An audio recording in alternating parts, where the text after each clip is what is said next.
Kita ketahui bersama bahwa kemarin nih isu di bulan Mei, kalau teman-teman mengetahui, ada namanya isu kenaikan suhu bumi nih.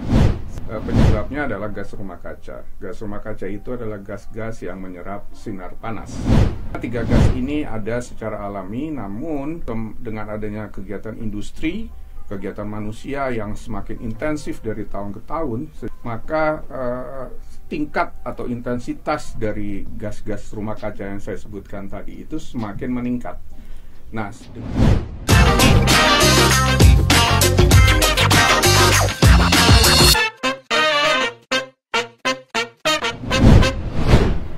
Halo, assalamualaikum warahmatullahi wabarakatuh. Kembali lagi di podcast kan dengan saya Kos Purnomo di sini. Nah, tadi kita sudah diskusi banyak dengan Pak Anies terkait dengan teknis bagaimana menjadi sebuah lembaga verifikasi dan validasi. Nah, sekarang kita ke Bu Esti nih. Gimana Bu Esti? Udah siap pertanyaannya? Oke, tadi kita banyak diskusi nih terkait lembaga validasi dan verifikasi. Ini teman-teman mungkin kurang begitu paham. Apa nih? Validasi itu apa? Verifikasi apa? Mungkin sedikit digambarkan gitu, biar tahu perbedaannya gitu ya. Baik Mas Eko, sebenarnya untuk akreditasi permohonan akreditasi KAN itu teman-teman bisa memilih antara apakah dia itu lembaga verifikasi saja, lembaga validasi saja, atau lembaga verifikasi dan validasi. Nah, apa itu verifikasi dan apa itu validasi? Verifikasi itu adalah kegiatan yang untuk melakukan pemastian bahwa apa yang dinyatakan oleh sebuah organisasi mengenai opininya Pak ya? iya. Opininya Ya. di tahun yang lalu misalnya bahwa saya pada organisasi saya misalnya Badan Standarisasi Nasional ini sudah emisi tahun 2020 adalah sekian ton, emisinya sekian puluh ribu ton karbon misalnya ya. Nah, ini adalah pekerjaan yang ke belakang memverifikasi apa yang sudah terjadi. Data yang diambil adalah data historical. Ya. Tapi kalau validasi adalah bagaimana si lembaga validasi ini mumpuni atau dapat dipercaya terhadap projectionnya. Jadi misalnya Badan Standarisasi Nasional untuk tahun 2023 kira-kira akan menghasilkan emisi berapa? Berarti ke depan ya? Ke depan. Itu perbedaan verifikasi dan validasi. Selanjutnya, kalau tadi kita bicara skema LPV, pastinya ada ruang lingkup teman-teman yang mengajukan ke KAN gitu ya. Sebenarnya ada berapa ruang lingkup yang dibuka oleh Komite Akreditasi Nasional untuk skema ini, Bu? Baik. Mungkin garis besarnya kami ada kebijakan ya untuk itu. Teman-teman yang atau Bapak Ibu yang akan mengajukan akreditasi lembaga verifikasi dan validasi ini bisa mempelajarinya. Ada di dokumen KAN khusus untuk akreditasi lembaga verifikasi validasi di KAN K10 dan KAN 10.1. Silahkan dicek di websitenya KAN. Nah, di dalam KAN K ini mengatur juga mengenai lingkup. Nah, lingkup yang diakreditasi oleh KAN ditawarkan untuk permohonan akreditasi adalah menyangkut untuk dua jenis ya Pak Eko. Informasi lingkungan. Nah, ini dua cabang. Jadi yang pertama untuk gas rumah kacanya, yang kedua untuk Korsia. Untuk Korsia ini untuk ICAO, untuk penerbangan. Ya, khusus untuk maskapai.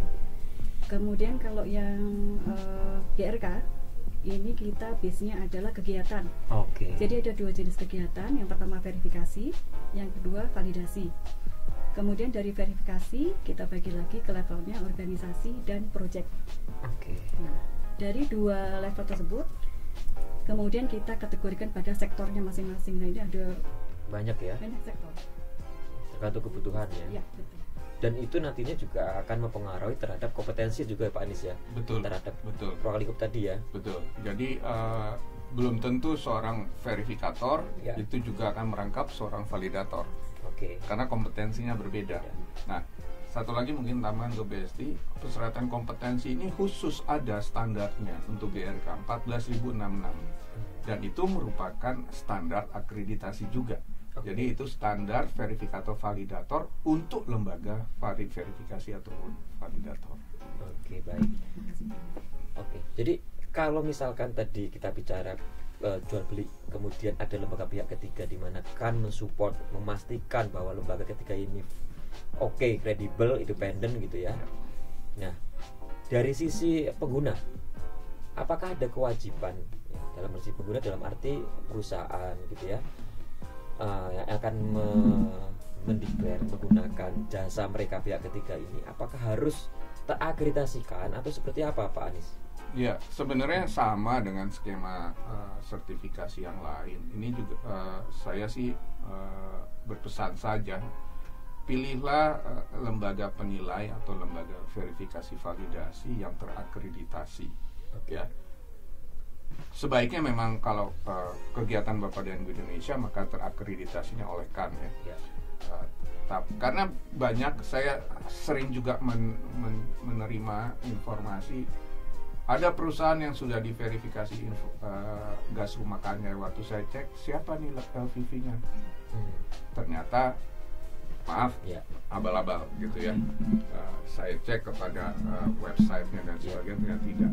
Nah, kalau kan tadi sudah sampaikan Bu Esti, sudah mendapatkan MRA, Mutual Recognition Agreement, dari APAC, Asia Pacific Accreditation Corporation, dan kita cukup berbangga ya, kita mendapatkan pengakuan itu pada tahun lalu 2021 dan yang pertama di Asia Tenggara.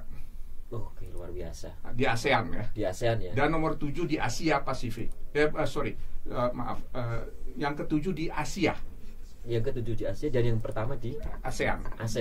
Dan Bapak menjadi objek. Ya, kebetulan saya yang menjadi objek yang di-assess waktu witness begitu ya. Dan ini kebanggaan sebenarnya bagi kita ya.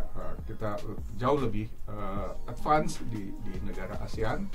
Dan kita sekarang juga untuk Corsia sedang membantu asistensi ya dengan Malaysia ya, untuk ITO Corsia gitu. Jadi untuk pelaku usaha, organisasi, tolong dicek LVV-nya itu accredited by siapa ya. Sebaiknya oleh KAN kalau Indonesia, tapi kalaupun pakai luar juga dipastikan.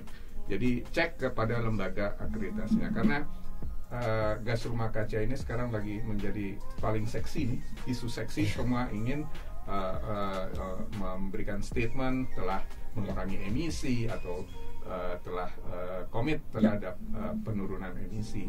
Jadi pilihlah yang akreditasi, sebaiknya akreditasikan, sudah dikenal mendapatkan MRA dari apa, begitu Pak Eko. Oke. Kalau kaitannya dengan tadi mandatori yang Perpres tadi, apakah di sana juga diatur bahwa itu harus terakreditasi oleh badan akreditasi? Ya. Kalau kita merujuk kepada Perpres 98 tahun 2021, saya lupa pasal ya. Ada pasal yang mengatakan bahwa verifikasi itu dilakukan oleh lembaga yang telah menerapkan atau terakreditasi 14065 dan 1464. Ada kalimat itu. Nanti kita lihat di turunan permennya, harusnya inline bahasanya dan lebih detail ya. Oke, baik. Baik, terima kasih Pak Anies dan Bu Esti. Kita akan lanjutkan diskusinya, karena juga ini selaras dengan tema WAD tahun ini Pak Anies ya. Bagaimana kita membangun circular economy atau ekonomi hijau. Untuk itu teman-teman tetap di podcast, jangan kemana-mana setelah jeda yang berikut ini.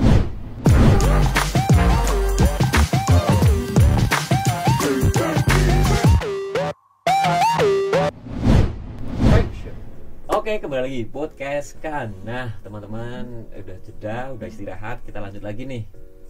Ngopi lagi nih, ngobrol masalah akreditasi, khususnya bagaimana peran akreditasi dalam mendukung penurunan gas rumah kaca. Nah, kalau tadi kita sudah berbincang banyak dengan Pak Anies terkait dengan teknis, apa sih kriteria-kriteria teknis di LVV. Kita lanjut ke Bu Esti terkait ruang lingkup. Tadi Bu Esti menyampaikan bahwa ruang lingkup salah satunya Corsia. Nah, Corsia itu kegiatannya apa? Sektornya. Kalau tadi kan ada sektor. Kira-kira kan juga menggait pihak mana untuk mengoperasikan skema ini? Ya, terima kasih Pak Eko. Jadi Corsia ini ada bekerja di bidang verifikasi verifikasi ya, tidak ada validasi. Ini verifikasi untuk emisi karbon yang dihasilkan oleh penerbangan internasional. Untuk itu dia diatur oleh ICAO, International Civil Aviation Organization ya. Di mana focal point di Indonesia adalah Kementerian Perhubungan. Gitu. Jadi dalam melaksanakan kegiatan akreditasi khususnya untuk verifikasi Corsia, kami juga membangun relasi yang erat dengan Kementerian Perhubungan. Dan Corsia ini sudah sejak kapan ya Bu ya? 2019 kali ya. 2019 sudah kita mulai, sudah dioperasionalkan, dan sampai saat ini baru 3 LPV ya untuk lingkup Corsia yang memfasilitasi tersebut ya. Dan itu guna mendukung untuk penerbangan secara internasional ya, yang diwajibkan ya. Oke, baik. Jadi teman-teman perlu ketahui juga bahwa tadi seperti Pak Anies sampaikan, sektornya sangat luas ya. Jadi penerbangan sudah mulai program dari 29%, salah satunya dari Kemenhub juga sudah bergerak ya untuk mengarah ke sana. Nah, tadi juga Bu Esti menyampaikan terkait dengan ruang lingkup organisasi dan proyek ya Pak Anies ya. Mungkin ke Pak Anies nih, sebenarnya perbedaannya apa ya Pak ya terkait dengan organisasi, verifikasi lingkup organisasi dan verifikasi untuk lingkup proyek gitu, dan apa fungsinya gitu ya? Ya, seperti saya sampaikan tadi dan Bu Esti sampaikan, lingkup akreditasi kita ada verifikasi dan validasi, dan ada organisasi dan proyek begitu ya. Jadi untuk yang level organisasi, acuan standar verifikasi dan validasinya nanti yang harus diterapkan oleh organisasi itu mengacu kepada standar ISO 14641 ya. Yang edisi yang kedua adalah tahun 2018 ya, kita sudah SNI-kan itu. Nah, di situ adalah bagaimana organisasi atau pelaku usaha melakukan inventarisasi, kuantifikasi dan reporting ya. Itu ada requirement-nya. Yang utama adalah nanti ada 3 scope ya, batasan operasional yang harus dilakukan inventarisasi dan kuantifikasi. Kita kenal ada scope 1, scope 2, scope 3 kalau mengacu istilah yang digunakan sejak lama oleh GSG protokol dari WRI ya. Jadi scope 1 itu adalah emisi langsung yang dihasilkan dari operasional ya. Scope 2 adalah emisi tidak langsung dari penggunaan energi ya. Yang diimport, energinya diimport. Jadi kita listrik beli dari PLN ya. Gas heating atau uap kita beli dari luar, bukan kita bangkitkan. Kalau kita bangkitkan sendiri itu dihitung di scope 1.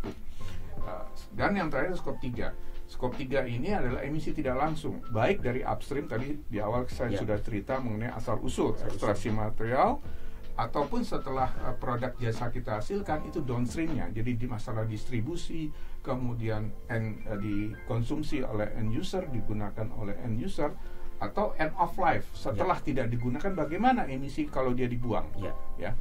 Jadi itu cakupan sebenarnya, semuanya harus dihitung ya, tapi boleh dikecualikan di scope 3 asalkan ada kriteria yang jelas ya. Jadi ada boleh tidak dihitung atau dikuantifikasi asalkan ada kriteria yang jelas. Kalau kriteria tidak reasonable, tidak boleh, harus semuanya dihitung begitu.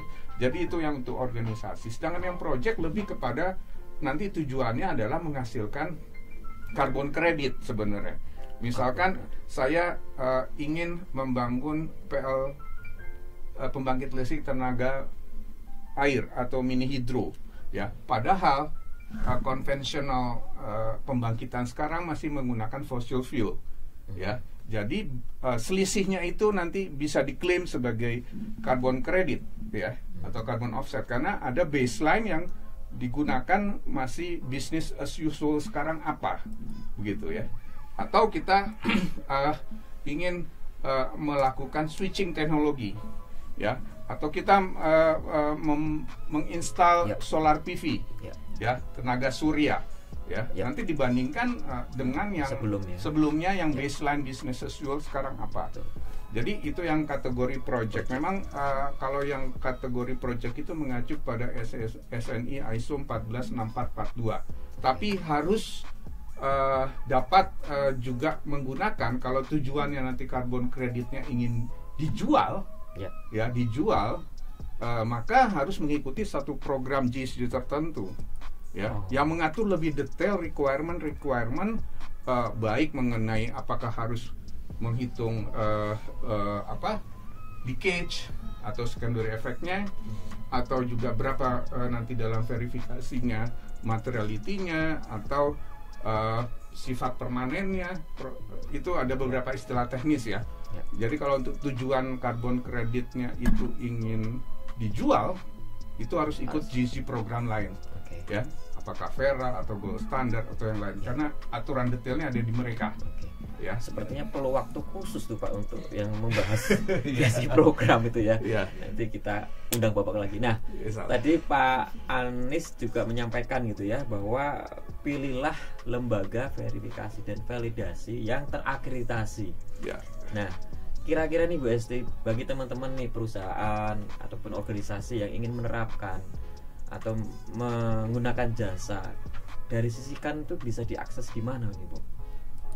Baik, jadi bagi Bapak Ibu yang ingin menggunakan jasa lembaga verifikasi dan validasi yang kredibel ya, yang sudah kredibel, nah ini dapat diakses di websitenya kan, kan.or.id. Kemudian di sana ada icon direktori ya Pak Eko, bisa dipilih icon lembaga inspeksi dan lembaga verifikasi validasi. Nanti tinggal dipilih khusus untuk lembaga verifikasi validasi. Di sana ada daftarnya, silakan dihubungi ke mana yang lebih cocok lingkupnya. Ya, siap. Begitu ya. Siap. Baik, sekali kami ucapkan terima kasih nih Pak Anies, Bu Esti, luar biasa energinya. Kita posisi tapi bukan menghasilkan gas rumah kaca ya, tapi ya. Tapi gas semangat bagaimana membangun Indonesia lebih baik lagi. Amin. Baik. Tentunya nanti kita akan undang Pak Anies kembali ya terkait dengan tadi teknisnya, seperti teman-teman juga pengen tahu nih Pak Anies, tapi dengan episode yang lainnya dan waktu yang lebih panjang lagi tentunya. Sekali lagi ucapkan terima kasih kepada narasumber sudah hadir.